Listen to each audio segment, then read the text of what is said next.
आजची रेसिपी आहे आंबट गोड चवीचं हिरवी मिरचीचं पारंपरिक पंचामृत।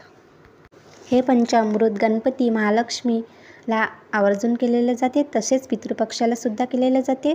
तर चला इथे पंचामृतची रेसिपी बघूयात। इथे तेल टाकलेलं आहे, जिरं मोहरी टाकलेलं आहे छान, आणि आता याच्यामध्ये मिरची कट केलेली टाकलेले आहेत 4 ते 5। तुम्ही तुमच्या अकॉर्डिंगनुसार कमी जास्त करू शकता। छान परतून घ्यायचं। आता याच्यामध्ये अर्धा वाटी शेंगदाण्याचं कूट, 2 चम्मच बारीक केलेले कढीपत्ता,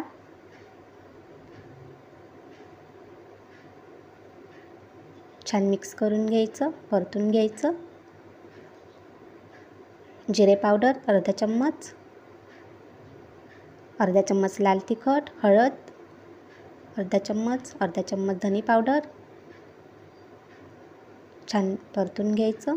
आता याच्यामध्ये आमचूर 2 चम्मच, गूळ साधारण 25 ग्रॅम, आणि पाणी टाकून छान मिक्स करून घ्यायचं। आता छान 5 मिनिटं शिजू द्यायचं, जोपर्यंत घट्ट येत नाही तोपर्यंत। आता आपलं पंचामृत झालेलं आहे। व्हिडिओ बघितल्याबद्दल धन्यवाद। पुन्हा भेटूयात नवीन रेसिपी